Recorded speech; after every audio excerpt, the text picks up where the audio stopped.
जैसा कि आप लोगों को पता है कि अनलॉक 2.0 1 जुलाई से शुरू हो चुका है और उसी अनुरूप सेंट्रल गवर्नमेंट के कुछ डायरेक्शंस आए थे और फर्दर कल स्टेट गवर्नमेंट के कुछ डायरेक्शंस आए हैं और उसी अनुरूप ज़िला कांगड़ा में भी कुछ बदलाव किया गया है। जो मूवमेंट, खास करके लोगों की मूवमेंट है, उसको लेकर पहला जो सबसे बड़ा बदलाव ये आया है कि जो पास का सिस्टम था उसको ख़त्म कर दिया गया है और एक रजिस्ट्रेशन का सिस्टम शुरू किया गया है।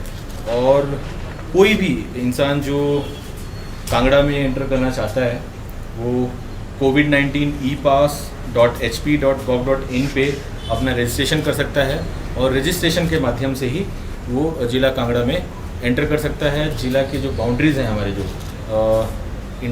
इंटर स्टेट बैरियर्स हैं, वहाँ पर इन जो रजिस्ट्रेशन जो एक्नॉलेजमेंट नंबर्स है उनको स्कैन किया जा रहा है और उसी आधार पर इंफॉर्मेशन जो है हमारे सब डिविजन्स में फर्दर सर्वेलेंस और मॉनिटरिंग के लिए अब जारी है। जब मैं आपसे बात कर रहा हूँ, लगभग 138 लोग ऑलरेडी ज़िला में जो रजिस्ट्रेशन का मेथड है उसके माध्यम से एंटर कर चुके हैं। अभी थोड़ी देर पहले SDMs के साथ भी वीडियो कॉन्फ्रेंस चल रही थी और ये जो सारा खाका है जो चेंज करने का जो सिस्टम अभी नया लागू हो रहा है उसके बारे में बताया गया है और हमारे जो बॉर्डर्स हैं वहाँ पर ये सिस्टम इन प्लेस हो गया है। अब बात रही कि कौन आ सकता है, कौन नहीं आ सकता है और किस प्रकार से आएगा और किस प्रकार से फर्दर उसकी क्वारंटीन को देखा जाएगा, उसके बारे में मैं कुछ चर्चा करना चाहता हूँ आपसे। एक तो जो हिमाचली हैं हमारे, जो कांगड़ा से संबंध रखते हैं, जो यहाँ का जिनका एड्रेस है, वो रजिस्ट्रेशन के उपरांत सीधा ज़िला कांगड़ा में आ सकते हैं। उनके आने और जाने पर किसी भी प्रकार का बार नहीं रहेगा।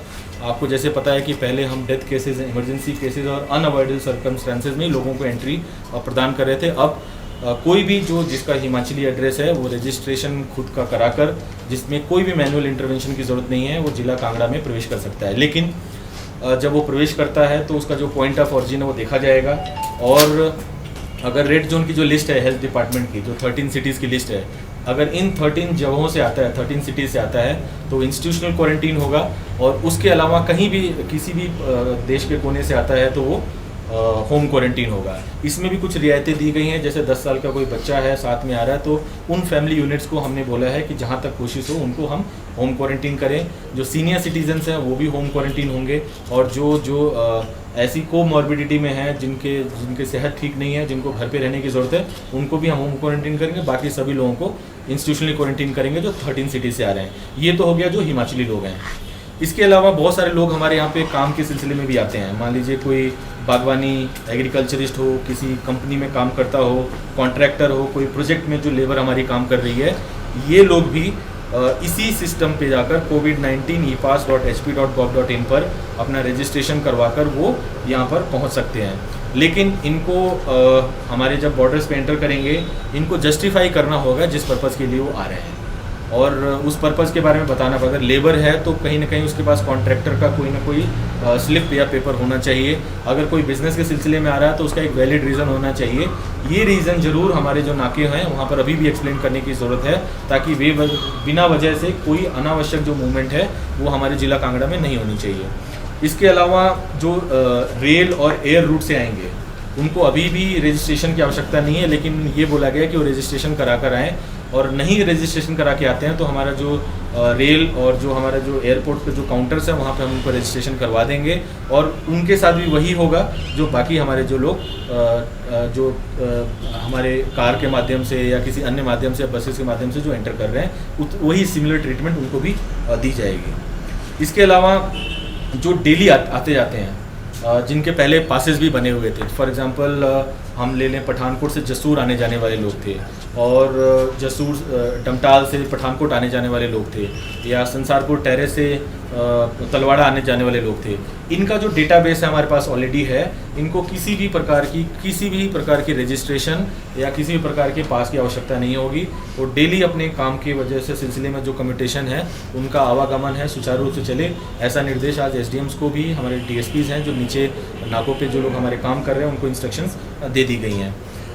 इसके अलावा जो हमारे armed forces, central paramilitary forces के लोग हैं, इन लोगों को पहले भी हमने स्वायत्तता दे दी थी और ये लोग पहले भी डायरेक्टली अपने जो ऑर्डर्स थे इनके मूवमेंट ऑर्डर्स होते हैं, उन मूवमेंट ऑर्डर्स के बेसिस पे आ सकते थे, और होम क्वारंटीन थे ये भी आ जा सकते हैं। उनको सुचारू रूप से कोई भी रजिस्ट्रेशन कराने की ज़रूरत नहीं है। वैसे हमारी तरफ से हम इनकरेज करेंगे कि वो भी रजिस्ट्रेशन कराएं ताकि हमें पता चले कि ज़िले में कितने लोग आए हैं। जो सबसे बड़ा जिसके बारे में आप लोगों का भी बहुत सारे प्रश्न हमारे पास आ रहे थे कि टूरिज़्म पॉइंट ऑफ व्यू से हिमाचल प्रदेश को खोला गया है, और मोर सो कांगड़ा में, क्योंकि एक टूरिस्ट डेस्टिनेशन है। मैक्लोडगंज, धर्मशाला, पालमपुर, बैजनाथ, इन जगहों पे काफ़ी लोग आते जाते हैं।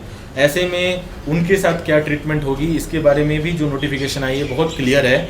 और आज जो हमने एसडीएम्स को और डीएसपीज़ को, जो हमारे नाके पे लोग लगे हुए हैं, उनको इंस्ट्रक्शन बहुत क्लियर दिया हुआ है कि कोई भी फैमिली यूनिट अगर टूरिज़्म पॉइंट ऑफ व्यू से जिला कांगड़ा में प्रवेश करना चाहती है तो उसको विद इन 72 आवर्स के कोरोना टेस्ट का रिजल्ट चाहिए होंगे। ऑल फैमिली मेम्बर्स, अगर छोटा बच्चा भी आ रहा है तो उसका भी रिजल्ट होना चाहिए।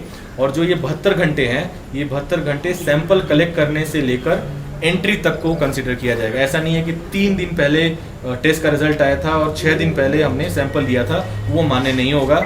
जो 3 दिन पहले सैंपल लिया गया था और 3 दिन के भीतर में ही रिजल्ट आए, वही लोग जिला कांगड़ा में टूरिज़्म पॉइंट ऑफ व्यू से एंटर कर सकते हैं। और जो दूसरी बड़ी बाध्यता उनके ऊपर रहेगी वो ये है कि क्लियर 5 दिन का कहीं ना कहीं उनका रिजर्वेशन होना चाहिए। ऐसा नहीं कि 5 दिनों में 5 अलग अलग जगहों में रह सकते हैं, ऐसा बिल्कुल नहीं है।